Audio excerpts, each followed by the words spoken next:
Now, for more on the Parliamentary Committee hearing on the phone hacking scandal, we're joined by Philip Williams in London.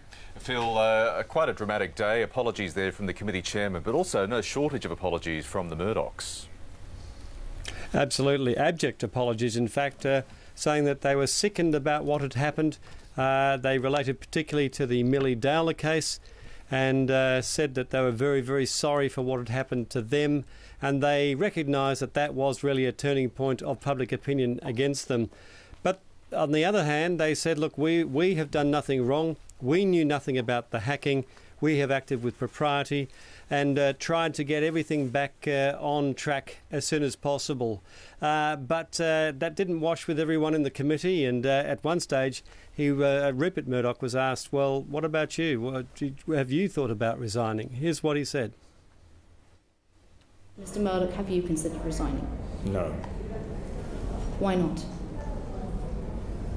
Because I feel that people I trusted, I'm not saying who, I don't know what level, but let me down, and I think they behaved disgracefully and betrayed the company and me, and it's for them to pay.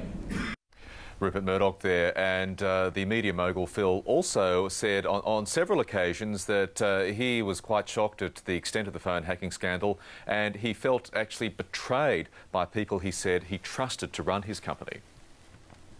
Yes, he did, and he didn't name those people, and he did, though, mention some of those around him that have resigned, Les Hinton and Rebecca Brooks, but didn't include them in that list of those that had betrayed. They were the unnamed, the faceless, and we simply don't know who they are. We don't know if he knows who they are or whether they're still subject of some internal investigation or whether some of them have already left. But here's a little bit of what he said on that topic. At no time do I remember being as sickened as when I heard what the Dowler family had to endure, which I think was last Monday week. Nor do I recall being as angry as when I was told that the News of the World could have compounded their distress. And it not only betrayed our readers and me, but also the many thousands of magnificent professionals in other divisions of our company around the world. Now, Phil, appearing after the Murdochs was the now former head of News International, Rebecca Brooks, and she too was asked about the hacking of the phone of 13-year-old Millie Dowler.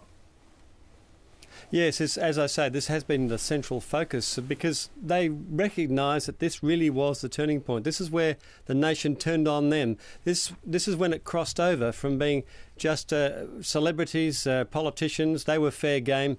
But when you had the hacking of the phone of a schoolgirl who'd been murdered and then some messages removed so that more messages could be eavesdropped into, that was too much for the country, and that's when this all started to unravel. Here's what Rebecca Brooks said about that.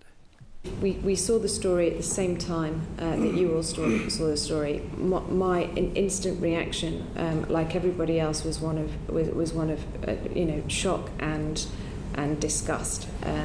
That a family who had suffered so much already had these allegations that would clearly added immeasurably to their suffering. The first thing I did was write to Mr. and Mrs. Dowler with a full apology to say that we would get to the bottom of the allegations, and if anyone either representing the News of the World or authorised by a professional journalist at the News of the World, which I still find staggering to believe. But if we find out that is true, and I have every confidence that News International and the police will get to the bottom of that, and they should, as a priority. Rebecca Brooks there, and Phil, what was also staggering to many watching the inquiry was the revelation that disgraced former private investigator Glenn Mulcair, who put into place those phone hacks, was still getting paid his legal fees by News International, and that question was put to James Murdoch.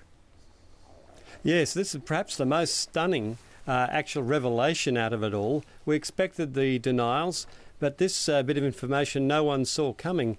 Yes, the very man that is alleged to have hacked Millie Dowler's phone had his legal fees paid for by News International, and at the same time that has continued to this very day, we believe.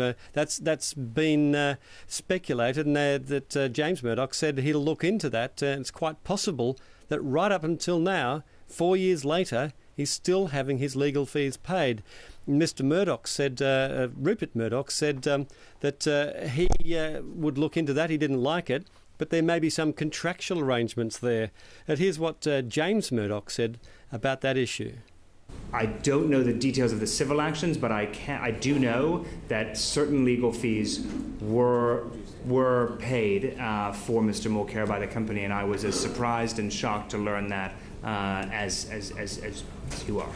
When the allegations came out, I said, "How could we? Are we doing this? Is this what the company is doing?" And on legal advice, and again, I don't want to be legalistic, and I'm not a lawyer, but these are serious litigations. It's important for all of the evidence from all of the defendants to get to court at the right time. And the strong advice was that from time to time, it's important and customary even to pay co-defendants legal fees. James Murdoch there and Phil Williams, a big day for you in London. Thanks for your time this morning. Thank you.